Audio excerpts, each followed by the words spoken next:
Hey Waffle Gang, I do hope you are well. My name is Mark and today we're checking out some more Reddit stories, and if you do love a Reddit story, why not consider hitting that like, subscribe, maybe that notification bell too, and let's crack on with today's first story.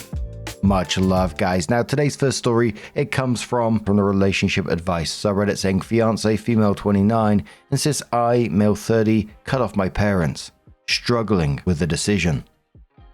We've been in a relationship for 9 years, engaged and living with my fiancé for 5 years. We are financially independent. I work full-time and she works part-time with her father. She wants me to completely cut ties with my parents, believing they manipulate me and are responsible for many of our arguments. She sees 3 main issues. 1, I don't confront them directly. She says I should tell them to their faces what kind of people they are. In her view, they are full of themselves, always boasting. Example, this phone of mine is really good, or giving unsolicited advice like, why don't you try doing it this way? 2, she believes they manipulate me. She interprets small things like my dad saying, are you leaving already? Why not stay 1 more minute as manipulation. Even though I usually respond by saying no, we're leaving, she still sees it as them influencing me. 3, I didn't immediately choose her when she told me to choose between her and my parents. I hesitated. She sent me a message saying, I will not be a second choice and I will not be an option that you don't choose immediately without hesitation, no matter what you lose. This wasn't the first time she gave an ultimatum. When my parents invited us to a birthday lunch, she demanded that they stop asking because we will never go to lunch only to visit. When I asked if I could go alone, she said no. I was to stop going to family lunches altogether, end of discussion. Although she has mentioned cutting ties a few times during heated arguments over the years, she still interacted with my parents, visited them, and even prepared gifts for them. We see them about every 2 to 3 weeks. But over 3 years, we haven't gone to family lunches, even for birthdays or holidays. If a birthday happened to fall in the same week as a holiday, it caused major issues for her to go to my parents sooner than the 2 to 3 week period. These visits were short and uneventful, just sitting and talking. My parents rarely asked for help, except twice a year when they physically couldn't mow their lawn due to health issues. Multiple spinal fractures, diabetes, heart attack, and back surgery. Even then, she reluctantly agreed to help. I haven't visited my parents alone once I moved out. My past and my parents today. When we were still living separately and in our first months of relationship, I once got a call from my dad telling me to put away my camera lenses I'd left on the table because we didn't arrange that I would leave them there. I went and moved them away and then went back, and she still brings this up as proof of their control over me. I agree this is some kind of control, and because of that my actions against that further down of our relationship were more visible.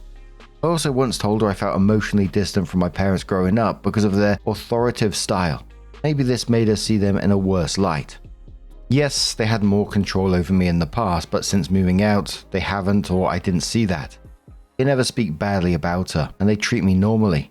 My dad still likes to act like he knows everything, but nothing extreme. Meanwhile, she works with her father every day. They talk over Viber almost daily or every other day. We frequently go on trips with her parents and visit their vacation home every 6 to 8 weeks, staying for 2 to 3 days. Have a great relationship with her parents. My compromise and her refusal. I told her if she doesn't want to see my parents anymore, she doesn't have to. I also offered to visit them less, but she refuses any compromise. I must completely cut them off and she won't discuss alternatives. This argument has been ongoing for 3 months. Recently, my dad had a birthday. I visited him alone for 1 hour and 15 minutes, 3 days later to show her that even birthdays or holidays aren't a priority for me. That alone was enough for her to want to break up with me. During our relationship, I told her my parents didn't mean much to me. At the time, I truly believed it, not just because I had to, but still, she probably would have left me otherwise. I told her many times she is my only priority, and I've proven it many times, but because I didn't instantly say, okay, I cut them off, she sees it as proof that they matter more than she does. The truth is, I don't care about them as much as before, but not to the extent that I want to erase them completely.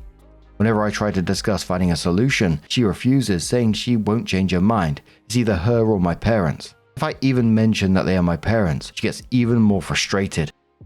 I've always respected her wishes, and when she still maintains some level of contact with them, I thought she was doing it for me, out of care. But now she wants this for both of us, not just herself. Edit 1. To add context, after 2 months she suggested a compromise, only talking to them on the phone for birthdays and sending holiday greetings via SMS. It is a compromise, but honestly, considering the drastic demand, it doesn't feel like a real compromise to me. Yeah, and that's exactly the way I was feeling all the way through this. Unless we're missing some major part of this, it sounds less like the parents are controlling and more like the fiancé is controlling, because even though OP admits themselves that the parents aren't perfect, admits they were a bit authoritarian growing up, but nothing here seems to justify demanding a total isolation from them. Yet she's allowed to stay with her family, go with her dad daily, go on family trips, their vacation home, all this stuff. But you can't even visit your father for his birthday without a punishment is wild. A commenter says, so you offered a good compromise, but she wants you to completely cut off for no reason at all but are not vibing with your parents. Because the examples you gave aren't really that bad. Annoying, possibly, but controlling. It seems more like she wants to be the one controlling you. Ultimatums are the ends most of the time to functioning relationships. Close your eyes and imagine your future. Is it with her by your side and you not allowed to see your family? Opie says thanks for your comment. I'm afraid that this isn't the future I want. If nothing else, I should be at least worthy as of compromise of any kind. There's always my and her part of the story, but in this case, it's really hard for me to understand her. Commenter says, OP, this is awful. No one has a right to dictate or demand your relationship with others, and I'm afraid the only manipulator here is your fiancé. You should not have to cut ties with anyone on her say-so, and your parents don't sound awful at all. They just sound like parents. Do you have friends, other family, or has she cut you off from everyone? OP, your partner is toxic, and this relationship is not healthy. She isn't going to change, which she had shown you every time you offered a compromise. Family is important. You only have one and should treasure every moment with them. Leave your partner. OP replies saying, only mutual friends. She has 2 of her own friends, no other family. You can probably guess what happened with the distant family members of mine, but I accept it, which wasn't healthy or the right way. She also doesn't have contact with distant family. That was her decision, but yeah, she hit the limit with this whole parent thing. Thanks. OP responds to a comment about his fiancé giving in to compromise and seek therapy. OP says you're right, she doesn't give in to compromises very often. Usually it's up to me to either change or we do things her way. I've been aware of this for about 2 or 3 years. I often wonder if I'm not given enough in terms of love, but the more I think about it, the main problem seems to be that I haven't been able to say no. The relationship is, of course, more complicated than I've written, but regarding just the situation with parents, I really don't know why she would demand that, especially because she refuses to open up and talk about why.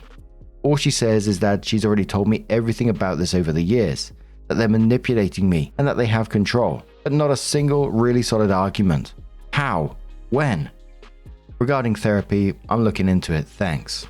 Then OP gives some examples of being possibly an enmeshed child from a downvoted comment. It says, as I've already mentioned, I really wanted to be unbiased. Maybe there's something in me that suggests I was an enmeshed child. Many times when my fiancé pointed out something problematic about my parents, I defended them by saying, you know how they are, they just like to brag. I know it's not okay, but I really don't know what to do about it. Instead of telling them directly, hey, that's not okay, I just justified their behavior. At the beginning of our relationship, I showed her that even if something about my parents bothered me, I wasn't able to tell them. For example, if they kept asking, when are you coming over for lunch, or it's really time for you to visit us for lunch, I couldn't bring myself to say, hey, that bothers me. I know that in the beginning, I didn't know how to set boundaries. After about 5 years into our 9-year relationship, I started pushing back extremely hard. Whatever they offered, hey, do you need a drill? We have an extra one. I would immediately say no, we don't need it, even if we actually did, just to avoid any further engagement. Finally, they never demanded anything from me, even when I was a child. However, my mum had access to my bank account until I was 24, which was unusual. I eventually removed her access because there was no real reason for her to have it. She only had access in case something happened to me, but my fiancé found that strange, so I cancelled it without any issue. My mum didn't even ask why. Now, I'm trying to understand the deeper reasons behind all this. My mum would often say things like, it'd be nice if you came over, or you're invited to our wedding anniversary. I was often afraid to say no because I felt like I would hurt her. In the beginning, I couldn't say no, so I agreed to everything. Yes, I will. Yes, we will. But in the last 5 years that completely flipped and I started saying no to everything, which they saw as me pulling away and something being wrong. They even asked me, is it that you don't want to come, or is it that because she doesn't want to? Why is it always a no? I literally said no to everything. I explained that my fiancée simply doesn't enjoy these family lunches. They didn't understand it at first, but they didn't push the issue and eventually accepted it. Over time, they stopped asking. To see people's reactions and opinions on why she might feel that way. I didn't even mention how much control there was over my hobbies, friendships, how much I had to report where I was, how I spoke to others and so on. I'm sure that there is something unhealthy in my relationship with my parents. Because of that, I told my fiancé I can go to therapy. He didn't have to go to them, we could just talk about it. But nothing helped. OP's additional comment after reading all the responses said, I read every single comment. Thanks to everyone who made opinions on this. For a reason, I didn't add context about how the relationship works with friends, at work, how much mistrust there is overall, how much control there is over general things, and how many restrictions there are with hobbies, etc. I definitely see a connection to my childhood in some way and why I allowed things to go to extremes. It's not that things were like this in my childhood, but I understand now why I didn't dare to say no. When situations like this continued, I felt like I was missing something, like there was something wrong with me. That's why this time I finally said no, I don't want this and I don't wish to continue. Fortunately, something woke up in me. Maybe late, but better late than never. That's why I'm now actively exploring therapy and thinking about next steps, which will involve ending the relationship. A lot of people ask regarding friends, and I replied to a few, but to answer your questions, I don't have my own friends. They're all mutual friends. She has 2 woman friends. She's jealous to everyone around my surroundings, so if my coworker would write to me outside of business hours, mail, she will start asking, why do I chat with him? She talks to those 2 friends via social networks. We go together in person to coffee, etc. They're old friends before we're together. In my free time, we are usually doing things together. I really don't have my own free time for any outdoor activities, like to go out walking on my own, play basketball, etc. I still take some time for my personal stuff like learn about computers, but mostly we're doing stuff together. In her free time, those 4 hours per day, working PT, she watches her own TV series, cooking for both of us, cleaning, some own hobbies. I pay for all the expenses, bills. When we go to the store, she sometimes buys some stuff. When we go to vacation, she pays for some like dinner, gifts, etc. Only financial problem which I directly see is if I receive some bonus at payment, she is really jealous.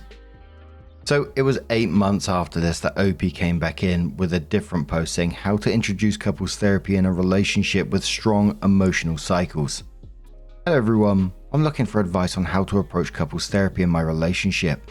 I want to be respectful of the rules here, so I want to clarify that I'm not diagnosing my partner or claiming she has any disorder.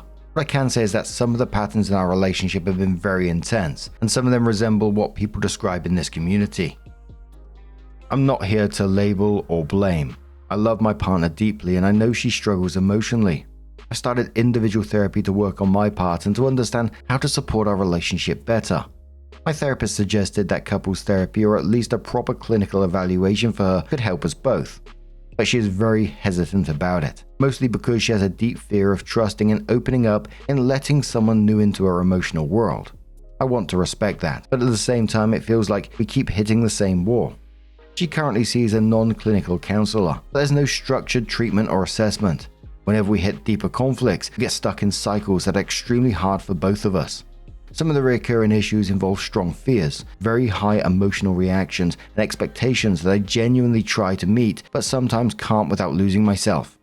I'm not judging her, I simply want to understand how others have navigated this and what has helped. Any experiences or advice would mean a lot. Thank you. 2.5 months later, OP adds a different post saying, how did your partner react when you experienced a loss in your family? I really appreciate hearing other people's advice. For those of you who have or had a partner with BPD, how did they react when you lost a parent or someone very close to you, especially in situations where you're supporting your parent? For example, staying for a few days with your mum or dad after their spouse died, helping with arrangements, being physically present. Were they supportive, distant, angry, jealous, overwhelmed? I'm just trying to understand patterns and experiences. And then it was 3 months from the original post that OP came in with another update, saying, update, 1 year later. Fiancée insists I cut off my parents, struggling with the decision. And says 1 year later, a year ago, we briefly broke up and I moved out for a week. My main goal was to show her that this wasn't the right way to solve our problems. There was no real compromise. She insisted that I either cut off my relationship with my parents or we would break up. She said that if I showed her she was my main priority, I could occasionally see my parents and we could move forward. Her father got involved and I asked him for advice. After speaking with her, he suggested I temporarily hide my contact with my parents so she could see that our relationship was my priority. Based on that, I came back. I believed that if I showed her clearly enough that she was my priority, even though I already felt she was, things would improve. During that time, I tried to maintain the relationship and reflect on possible issues with myself and my parents. This was around May. For her, I agreed not to see my parents. However, I secretly called them once a week or two and visited them every third week. I felt ashamed for lying, but in hindsight I'm glad I did, and you'll see why. From her perspective, my main responsibility was to push my parents aside so she could feel that I cared about her feelings, even if I didn't fully understand or agree with them. At the same time, I started individual therapy. However, because my first therapist was a woman, I had to cancel. She couldn't tolerate any woman around me, regardless of age. I then asked her multiple times if we could go to couples therapy, but she insisted we didn't need it because we were fine. After 3 or 4 months, I kept asking where we stood on this issue and how we could resolve it. The relationship seemed better because she believed I wasn't in contact with my parents, but in reality, I was speaking to them more, not less. By August, nothing had changed. Whenever I tried to discuss a solution or asked if I could see my parents, I could no longer lie. She repeatedly said I could see them only once per year, which I couldn't accept. One day, I reached my limit. I asked again. She told me that if I didn't agree, I could leave. So I did. But my feelings for her didn't just disappear. I moved into an apartment and we didn't speak for a month. During that time, I went back to therapy with the same female therapist to understand myself, what I was doing wrong, what was wrong with my family dynamics, and why nothing I did ever seemed to be enough for her. After a month, we started talking again. I tried to understand her perspective better, but her reasons remained the same. My parents were too cocky. They influenced me too much, and they complained a lot, especially about my father's health. I tried to find a reasonable compromise, for example, that I could see them without involving her at all. She wouldn't need to attend birthdays or even funeral when time comes if she didn't want to. Eventually, in November, her final compromise was that I could see them 6 times per year for 30 minutes, talk to them on birthdays or holidays, and once per month otherwise, even though they only lived 20 minutes away. I couldn't accept that. My therapist also pointed out that these demands were unusually strict. From a therapeutic perspective, my relationship with my parents seemed normal. Through therapy, I also realized I had issues with boundaries. I often felt guilty saying no. Although I'd been prioritizing my girlfriend for years, so every time was no if she didn't agree on it. During therapy, the topic of borderline personality disorder, BPD, came up, not as a diagnosis, but as a possible explanation for some behaviors. This was the first time I had heard of it. I researched it extensively, books, videos, podcasts, and realized that regardless of whether she had it or not, she experienced emotions very differently from me. We started communicating more again. She asked me to switch therapists because mine was a woman, so I changed to a male therapist. I focused on understanding her emotional experience as much as possible. In December, I told her I would visit my parents for my birthday. We didn't speak for a week afterwards. The more we talked, the fewer concrete arguments she had, mostly repeated that she simply didn't feel okay when I had contact with them. I told her we couldn't continue like this and that we needed couples therapy. In January, we started. After 6 sessions, nothing changed. When the therapist asked how she felt when I contacted my parents, she said it felt like a heavy rock in her body, that she hated me most when I did it and loved me most when I didn't. During that time, I still secretly visited my parents, helping them with practical things, spending quality time, and having honest conversations without fear. We talked about boundaries, my fears of saying no, and what could improve our relationship. We were still separated by trying to work things out. Then one normal day in February, my mother called early in the morning. She said, "Son, paramedics are resuscitating your father. Please come home." I called my girlfriend. She said, "Go if it's an emergency." I drove there. My mind was racing all over. Sadly, my father passed away. I told her the news and returned briefly to our apartment. She offered help and we talked for 2 hours. Then I went back to my mother and grandmother, whom my girlfriend also didn't accept. After about an hour, she messaged me, "Are you still there?" I said yes, that I would probably stay with my mum that night. Her response was cold at first, but soon turned into anger. "I can't believe you'd rather be with your mum than me. You need your mummy." That moment changed something in me. I realized that no matter what I did, it would never be enough. Even in a situation like death, empathy only lasted until her feelings were triggered. I didn't invite her to the funeral, although her mother came secretly. I tried to explain things to her parents and even suggested a book to help them understand her emotional responses. After a year of struggle, I lost both my father and my relationship. But despite everything, I feel stronger than ever. It's still hard sometimes, but I don't regret lying for contact with my parents. That time allowed me to build a deeper relationship with them, especially now with my mother. To anyone in a similar situation, take care of yourself and your loved ones. Understand that people can experience emotions very differently, and sometimes, even when there is love, letting go is the healthiest choice. A commenter on the back of this one says to AP, "Hopefully you cut contact with her after you broke up. She was controlling. Do not ever accept a partner who tries to stop you seeing your own family." AP says, "I did cut with her. Definitely I won't accept this anymore, and this is one of the reasons why I wrote an update to maybe clear someone's eyes if they're in the same position." A commenter says, "I do find it kind of infuriating that apparently she was just fine with maintaining contact with her parents but not yours, especially when she couldn't point to any particular reason for you not being allowed other than it made her feel bad. I'm glad you kept up with it anyway, and you're able to spend time with your father in his last year. From how it sounds, that's the kind of thing you'd always regretted otherwise." Upi says, "Her reply on when I proposed the same rule for her parents was, they're not the same as yours. But because I wanted to try and solve it, I didn't stick with that rule for her parents. Definitely would regret it otherwise regarding my father. Thank you."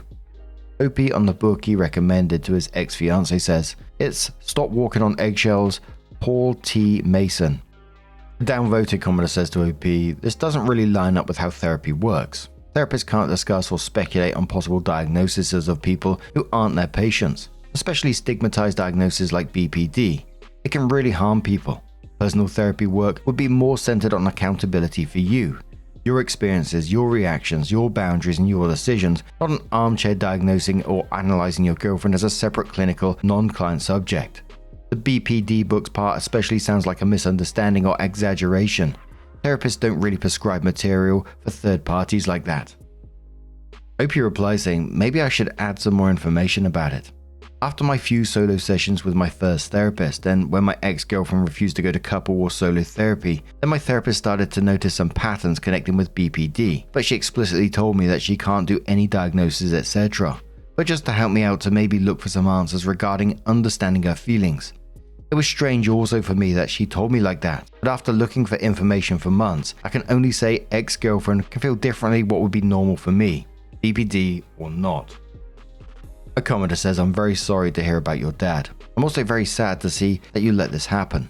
You posted here a year ago and got literally dozens of people confirming for you that this is not normal and you're letting this person control you. You still continued. In fact, your priority was not to have her stop controlling you, but to actually allow her full control, because hopefully once she felt like she was your priority, she would suddenly let you see your family. I've read a lot of stories here where people put up with insane behavior, but this frankly might be the worst. Please continue therapy because I legit don't think you've learned anything even until today, despite your last sentence stating what you think you've gained." OP says, "Thank you. I've realized actually with that post year ago, and because of those people, I want to do therapy, do research on my own, try to understand why I'm allowing this, why she is doing that, how I can help. Me and her. I didn't allow it in the same extent. I wanted to solve the relationship. That she would see that my parent didn't have any effect on me. Was this a correct way to stick with her plan and do all the lies? Probably not. But in all this time I've learned so much regarding myself, my family, how to listen and understand more, and this is also why I'm doing an update. A lot of people will just keep it with themselves, but my mission is to speak about it to maybe help anyone in a similar situation when all hell breaks loose. I have a lot to do on me, and I've learned a lot, but still work in progress." Commenter says, "Dude, what the fuck? Stay in therapy to figure out why you put up with this and how you can prevent it from happening again." Commenter replies saying, "Not that this excuses any of her unreasonable explanations, but out of curiosity, was there a history of infidelity?" OP says, "Not from my end, but from hers. She was lying that she had an affair when we started dating, told me years later. Then in the last year she told me she was lying and wanted to make me jealous. And I really do hope that OP does continue with therapy to deal with his own issues and things get better for him going forward. And I know a lot of people will agree with those comments that were read out towards the end, but personally I always find them a little bit harsh. I get where they're coming from, but saying stuff like, why didn't you just leave, when this relationship clearly wore him down over years.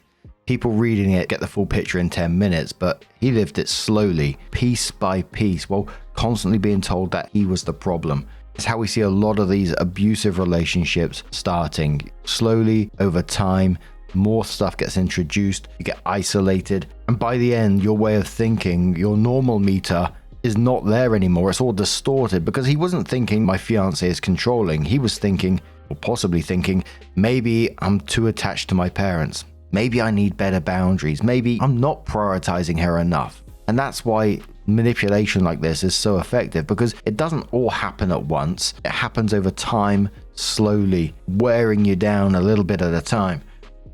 But I'm glad he did eventually wake up to this, going to therapy, reflecting on himself and just pushing back and moving out, and ultimately chose his family and his own well-being. And again, I really do wish him all the best going forward after this. But what do you guys make of this situation? Let us know your thoughts down in the comments below.